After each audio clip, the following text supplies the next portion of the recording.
Hello, this is Curtis Selby, your tired midnight blogger. What blogs at midnight? Today I have Mathew Cheatwood, who Howdy, is folks. one of my better friends, very kind to me, feeds me once in a while. He's also one of these people who, I tried to think of a better term as I was driving by that is Sounds intriguing. there's an alternate universe out there where Mathew Cheatwood is either a Nobel Prize winning scientist or a major general commanding legions, or at the very least is running successful businesses. Uh, I could be a great writer, and you could be a great writer, absolutely. but not a musician. I have no musical talent whatsoever. Sadly, neither do I. I can get two notes, provided that all you want is a low note and a lower note. Okay. And that's all I have. But I was snookering you into interviewing as a practice thing, and also because I do think you're one of the more intelligent people out there who has things worthy of being said. I'm glad one of us thinks so. We shall find out. Let's start off, if you wouldn't mind, please introduce yourself. Everyone now has an idea of what Curtis thinks of you. Tell us who is Matt Cheatwood. Well, Matt Cheatwood is a jack of all trades, sort of like an amateur Renaissance guy. Nice. I like to cover a lot of different disciplines, but I'm almost entirely self-educated. Oh, very nice. That can be good and bad. It can be. That can be good and bad. There's strengths in the education system, and there's also weaknesses. That's true. And sometimes a self-guided education. Louis Lamar had a fascinating book. I have not read it, but it was I want to say The Education of a Frontiersman or something like that. I've always intended to read it, but never had. Yeah, I'm a great admirer of the whole frontiersman sort of self-sufficiency lifestyle. It's really shocking how different your perspective on life is when you're capable of providing for all your own wants without relying on anyone else, which our society has become so intertwined. Everyone's reliant on everyone else, and no one can live on their own anymore.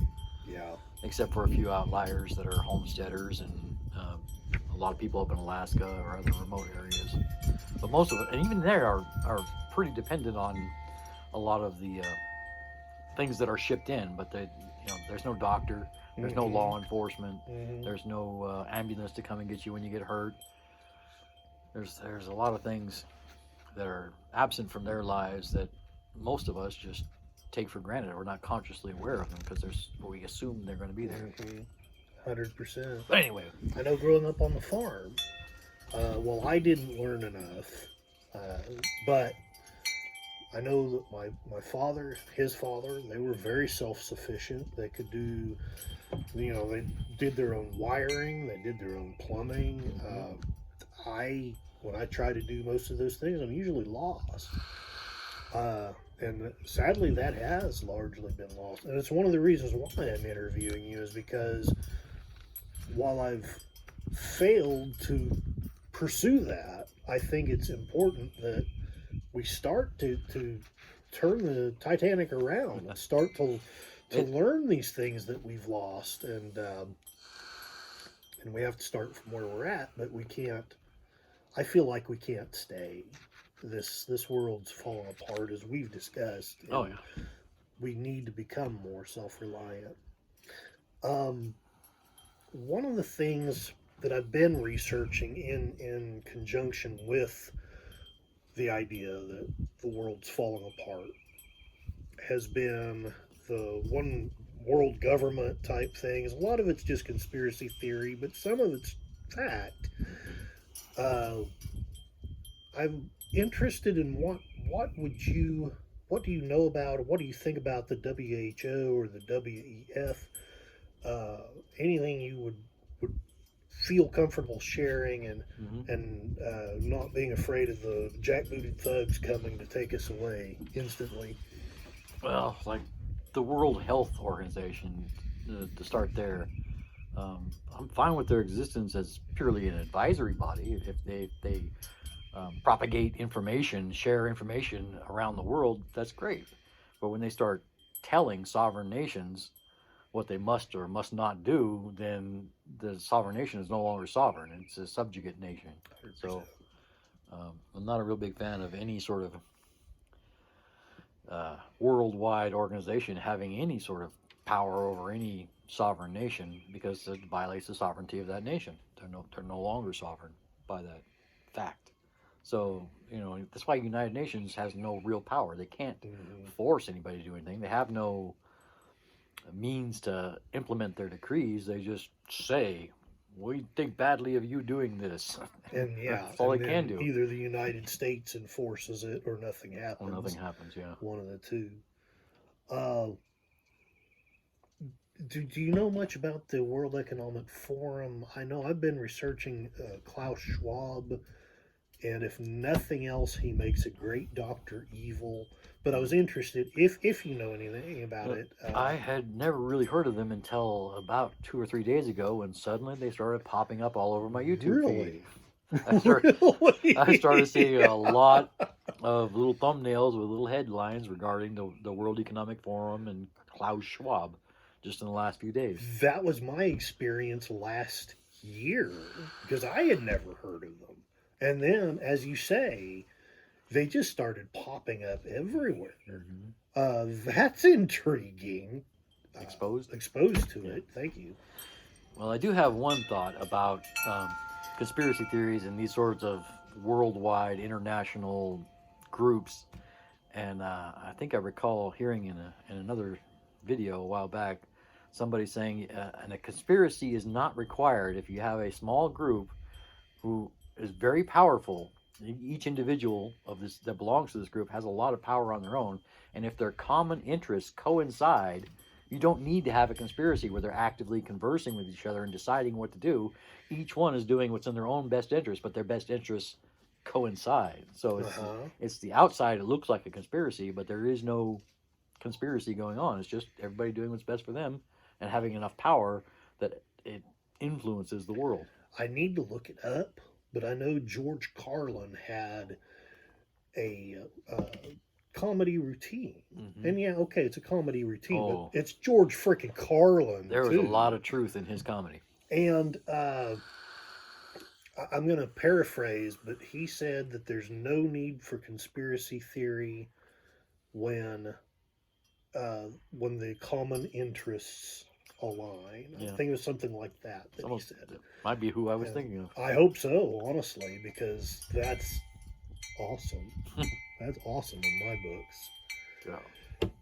Now, something I learned about just a couple of months ago, and I should have known about, but I did not, was the study in the early 70s that has since become known as Mousetopia. Oh, goodness. And you informed me a little bit about this, if you weren't the one who introduced me to it. Can you tell us about Mousetopia? So that started off as, was it Stanford? It was a college. I think so. College funded, one of the major colleges. This professor was studying mice, and he wanted to create the ideal habitat. So he set aside this huge area by mouse standards, and it was huge, and removed all predators, all dangers, all threats from this area, and basically gave unlimited food and water, and put just a few breeding pairs in there, and then just watched what happened. And you'd think that given, basically a large area with a paradise in it, that they would be happy little mice for as long as, until they hit the capacity of the area, and then you start to see trouble. But instead, there was trouble and a population collapse long before they reached the maximum population sustainable by this area. And I think he ran the experiment several times and had a very similar outcome each time. But what was the result of the study? There was very distinct stages that happened of sort of collapse of the culture of the mice, for lack of a better word, their social structure, because they are very social creatures, much like humans. Interestingly so. Very social, and Oh, at a certain critical number of generations or total population relative to the size of the area, uh, mothers stopped taking care of their young. Some of the males got very violent towards other males. And then a generation or two after that, most of the mice just withdrew from society. They ceased all social interactions, went off to their own little areas, and spent all day long grooming themselves and came out to eat and drink and went back to their little areas, back to grooming. They called those the beautiful ones Hmm. because they didn't do anything except Just groomed. just make themselves look lovely. But for what? For what Huh. purpose? They weren't breeding, they weren't fighting, they weren't looking. And Art for art's sake, I guess. mouse Instagram.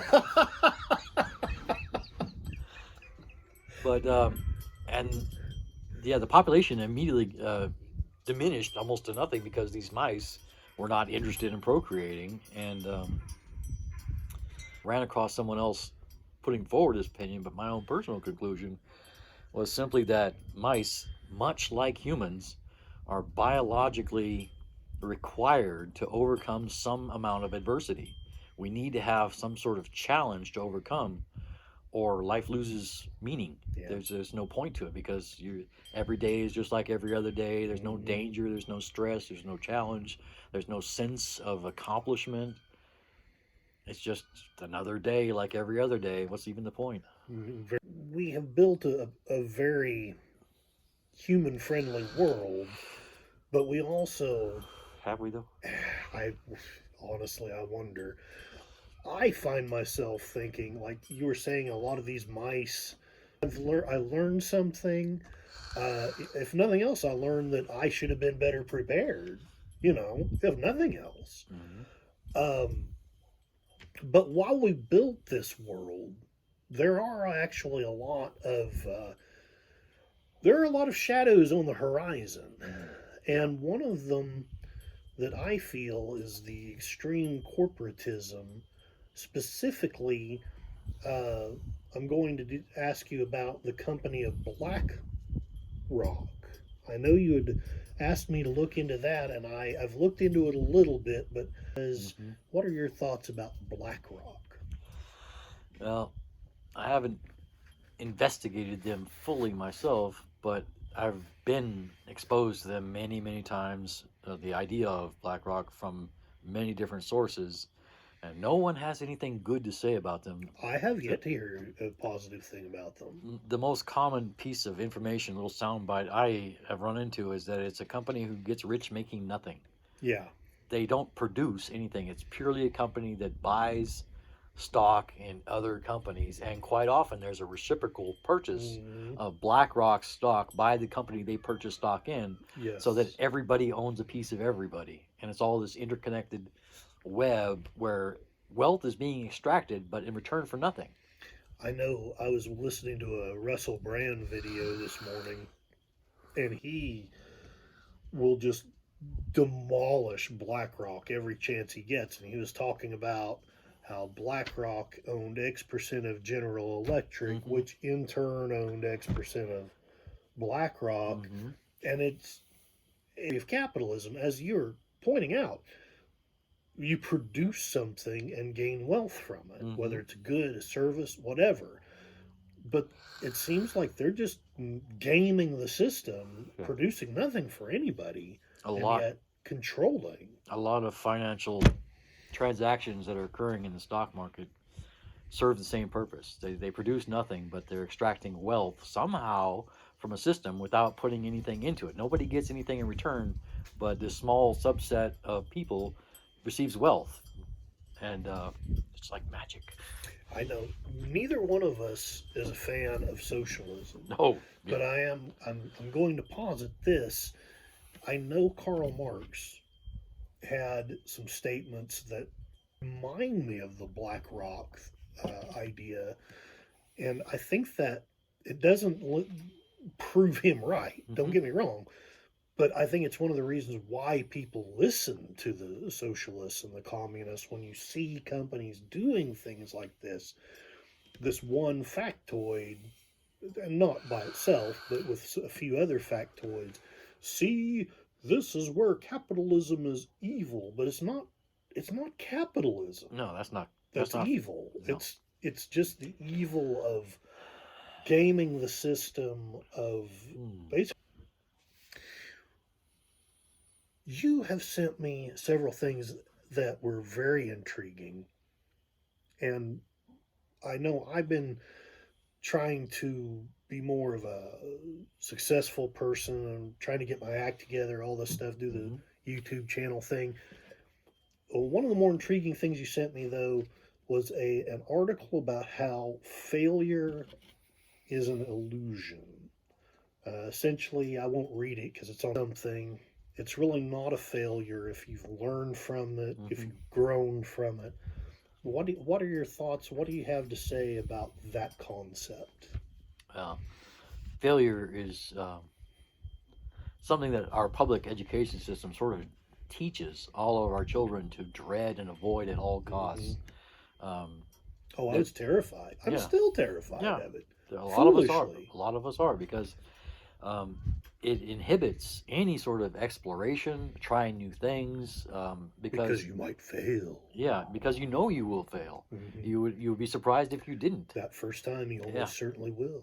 And the people who succeed in life are not the ones who never fail. They're the ones who never stopped. Trying. Yeah. The ones who try it and fail and move on to something else, they spend their whole lives failing at one thing after another without ever really succeeding because they can't get past that first couple of failures. Yeah. And that is essentially the only way to real success is to fail over and over and over and then fail some more.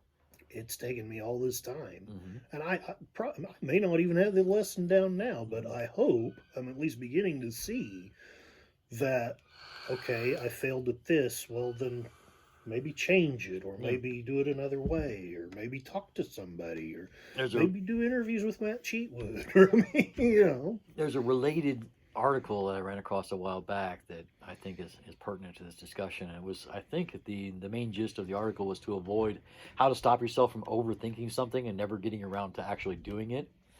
And they said these 3 words. It was a very clickbaity title, but these 3 words will help you defeat procrastination or something like that. Clickbait's only bad if it's annoying. If it doesn't actually provide something of value. Yes. And these 3 words, what they finally got around to explaining after a lot of preamble and run up was run the experiment. You should. They had this whole flowchart thing set up about the steps you should go through to prepare for a new undertaking. The important concept to keep in mind is that you need to have this sort of cutoff line, this deadline. When you reach this point, you say, okay, that's it. I've done all the preparation that's needed and meaningful, and now it's time to run the experiment. Because if it succeeds, hey, that's great, you succeeded. Yeah. And if it doesn't, you've learned something. Yeah. And you can run the experiment again. Yeah. You can change your variables, incorporate your lessons learned from the failure, and run the experiment again until eventually the experiment succeeds, and you can stop running the experiment and move on to your next thing, whatever that is. 100%. I know with this, I'm an article or two about how really yes, we're men and we're people, but we're also animals. Oh, very much so. Very much so. We are also animals. And as humans, we have almost taught ourselves not to listen to our instincts. Oh. And you feel, and I tend to agree with you, that we've gone too far away from listening to our instincts. What do you have to say about that? What are your thoughts on that? Oh, that's a really old subject for me. I first started running into that concept when I was a teenager, and I think that most people these days don't even understand what an instinct is. We think of them as things that are specific to lower animals. And we say, they've got a survival instinct, they've got a breeding instinct, they've got a search for food instinct, and they've migratory instinct. But most people, I don't think, ever stop to ponder and wonder, what does that instinct feel like to the animal Mhm. when it's doing those activities? What does it feel like? For instance, humans, we have a breeding, reproductive Mhm. instinct. What does that feel like? It feels like, oh man, that woman is so Yeah, the attractive. economy would probably collapse without it. Yeah. Frankly, sorry. But you know, hunger is a instinct for us, and fear is an instinct for us. There's almost every emotion that people have is the expression of an instinct in one form or another, and we're driven by our instincts without ever consciously being aware of it and acknowledging the fact that these are our instincts shaping our behavior in our lives. And yeah, we have them, and we just choose to Ignore think them. of them as something different than what they are. We think of them as emotions and wants and desires or subconscious motivations, but they are fundamentally instincts. And another interesting article you had shared with me was the power of because. And the gist of that was that when you're asking people for things, they are much more willing to comply if if you have any reason at all. Even Any if it makes no reason. sense. Yeah. Even if it's total nonsense. What are your thoughts? What's your takeaway on that? Well, I didn't think too deeply into it at the time. I just thought it was, an intriguing little It is intriguing. factoid, but it kind of goes back to that, maybe that social instinct that humans have to seek out other people and interact with them and have this give and take that makes up a society. Um, because because any sort of reason is better than no reason. Yes. And um, if you ask somebody to do something or to give you something without providing any reason, that's sort of an antisocial behavior. It is. It's implying like dominance, that my asking should be enough. Yeah. But if you don't go that path and instead provide any sort of a reason, Anything. then you sort of engage that give and take back and forth thing, because you're sort of allowing, I guess, you're allowing the person that you're making the request of the ability to make a request of you in return. Whereas if you just say, give me this thing or do this thing for me, it's a way of asserting dominance. Yeah.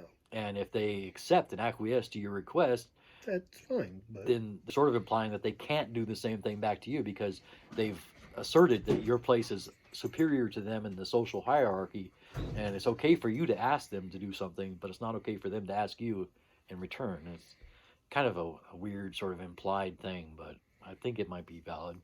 oh, I haven't really tried it very much yet, but it makes sense to me because I think most of us want that we have reasons for the things that we do. Intelligible, rational Intelligible, yeah, 100%. path of least resistance. Yes. And the last question, and I think I'm going to end every interview, at least with friends, on this note. What do you think about playing D&D at either Scotland or Stonehenge? Well, I think should that activity ever happen, it should certainly be done in costume. 100% agree. Do you think it would bring down the zombie apocalypse No, or no, bring no. Cthulhu or Nyarlathotep?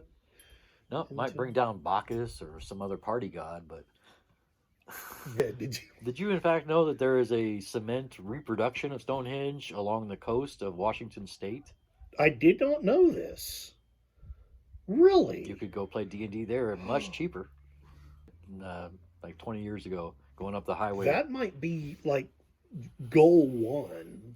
It's up on a cliff. I mean, it's not like Stonehenge is out on the Salisbury Plains. Yeah. This one is like perched on a cliff above like a 300-foot ravine that goes down to a river that leads out to the ocean very, very nearby. So we not only need to play there as like phase one of, we have arrived, and then phase two being the actual D&D, at Stonehenge.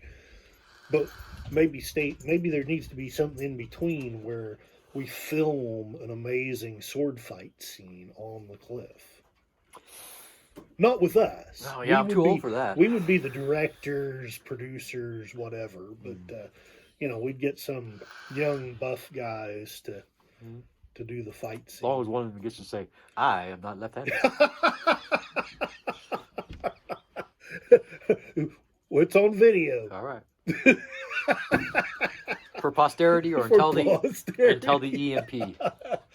Oh, well, you know, when the robot overlords take over, I will embrace them with joy.